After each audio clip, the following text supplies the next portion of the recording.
गोपियों के द्वारा दुर्वासा को भोजन एवं उनसे शिक्षा। गर्भ संहिता में एक कथा है। एक बार श्रावण मास में रास के समय भगवान श्री कृष्ण बड़े विलंब से आए, तो गोपियों ने उनसे कारण पूछा। श्री कृष्ण ने कहा, मेरे गुरु मुनि दुर्वासा आए हैं, मैं उनके दर्शनार्थ गया था। गोपियों को आश्चर्य हुआ, आपके गुरु? तो कृष्ण ने कहा, हाँ, दुर्वासा मुनि मेरी ब्रह्म विद्या के गुरु हैं।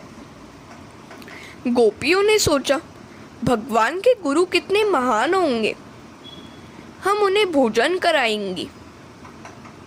श्री कृष्ण ने कहा, मेरे गुरु भूख लगने पर दिन में एक ही बार दुर्वा रस पीते हैं, भोजन नहीं करते। तुम्हारा प्रेम शुद्ध होगा तो वे आहार करेंगे। गोपियों ने भांति भांति के मिष्ठान्न बनाए। सोचने लगी कि अब दुर्वासा को बुला लाएं। मुनि का आश्रम तो यमुना के सामने के किनारे पर था। बाढ़ आई, करे तो क्या करें? उन्होंने श्री कृष्ण से पूछा, तो श्री कृष्ण कहने लगे, यमुना जी से कहना कि यदि श्री कृष्ण बाल ब्रह्मचारी और बाल उपवासी हों तो हमें मार्ग दीजिए। गोपियां तो जानती ही थी कि कृष्ण दूसरों को परमानंद देने के लिए ही क्रीड़ा करते हैं। गोपियां अधिकारी थी। यमुना जी ने मार्ग दिया। गोपियां आश्रम में आई और दुर्वासा से भोजन करने का आग्रह किया। दुर्वासा ने कहा, वैसे तो खाने की कोई इच्छा नहीं है, फिर भी तुम्हारी इच्छा ही है तो मेरे मुंह में ग्रास रखती जाओ। गोपियों ने जो कुछ खिलाया वह सब कुछ उनके पेट में चला गया। गोपियों ने सोचा कि ऋषि की संतान होंगी ही नहीं, सो खाते समय याद न आई। उन्होंने दुर्वासा जी से पूछा, आपने भोजन तो भलीभांति किया है ना? दुर्वासा ऋषि ने कहा, नहीं तो, मैं तो नित्य उपवासी हूँ। यदि मेरी बात जचती नहीं है तो यमुना जी से कहना कि यदि दुर्वासा नित्य उपवासी हो तो वह मुझे मार्ग दे। बिल्कुल वैसा ही हुआ। गोपियों ने श्री कृष्ण को भी सब कुछ बताया। गुरु शिष्य दोनों बराबर के हैं। इतनी सारी रानियां होते हुए भी कृष्ण बाल ब्रह्मचारी हैं और मिष्ठान्न का ढेर डकार जाने वाले ऋषि दुर्वासा नित्य उपवासी। यह कैसे ब्रह्मचारी है और यह कैसा उपवासी? दुर्वासा को किसी भी प्रकार की वासना नहीं है। उन्होंने खाया तो बहुत कुछ, किंतु बिल्कुल स्वाद लिए बिना ही खाने वाला और खिलाने वाला नारायण है। दुर्वासा की यह ब्रह्मोपासना है। खाने वाला और खिलाने वाला ब्रह्म ही है। सो उन दुर्वासा की बात सच है कि वे नित्य उपवासी हैं। कृष्ण और दुर्वासा को किसी भी वस्तु के प्रति कोई आसक्ति या वासना थी ही नहीं। सब कुछ भोगकर भी वे निष्कामी थे। श्री कृष्ण ने गृहस्थाश्रम और संन्यास्ताश्रम का समन्वय कर दिखाया। वे निष्काम ही हैं। निष्काम श्री कृष्ण का ध्यान करने वाला व्यक्ति स्वयं भी निष्काम हो जाता है। चीरहरण लीला की ऋषि रूपा गोपियां 5-6 वर्ष की कुमारी थी। उन कुमारिकाओं की इच्छा है कि श्री कृष्ण उनको पति के रूप में मिले। इसमें भाषा तो लौकिक है, किंतु रहस्य अलौकिक है। जब तक जीव आवरण के अंदर होता है तब तक वह ईश्वर से मिल नहीं पाता है। हरे कृष्णा। श्री कृष्ण ने सखियों को उपयुक्त समय में मिलने का वचन दिया था। ध्यान रहे कि रास में गोपियों की देह से मिलन नहीं है। गोपियों ने 5 भौतिक शरीर का त्याग कर दिया है। इन गोपियों का स्वरूप अप्राकृत चिंतनमय आनंद रूप है। पंच महाभूत के शरीर को परमात्मा स्पर्श नहीं करते। भागवत में स्पष्टतः कहा है कि रासलीला में 5 भौतिक शरीर के त्याग के बाद ये सब हुआ है। किसी को शंका होगी, गोपियों का 5 भौतिक शरीर कैसे छूट गया? श्री कृष्ण का वियोग तो अग्नि है। पति के विरह में जिस प्रकार पतिव्रता पत्नी जलती है, उसी प्रकार परमात्मा का विरह जीव को जलाता है। प्रभु के विरह के समय जीव का संसार में रममाण रहना पाप है।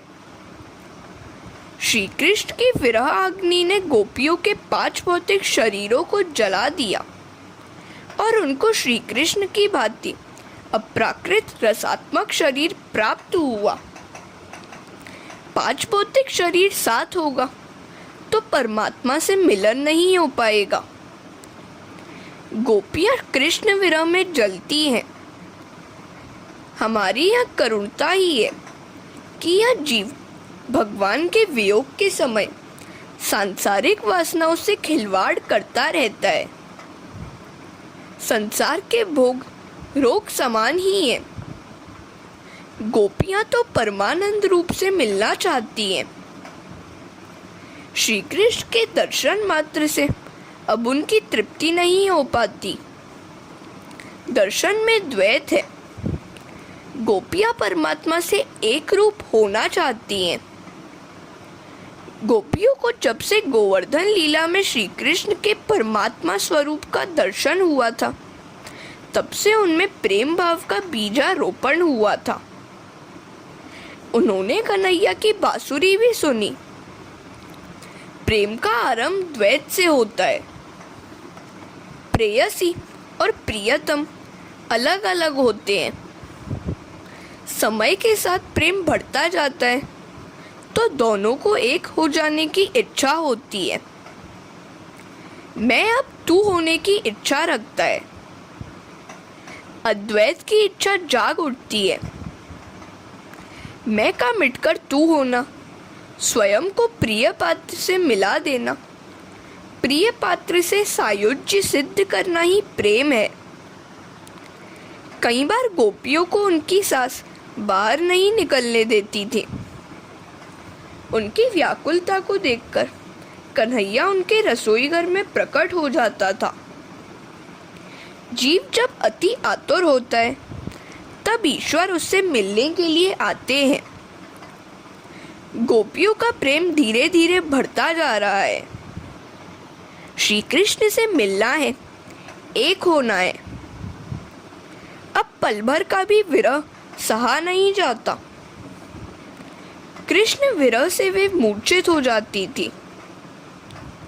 अब उनकी और कोई वासना नहीं है। जीव शुद्ध होकर ईश्वर से मिलने के लिए आतुर हो गया है। अब रासलीला होगी। कृष्ण ने अपने बाल मित्रों से कहा था कि जब भी किसी को मूर्छा आए उन्हें बुलाया जाए। गोपियों की मूर्छा उतारने का उपाय वे जानते हैं।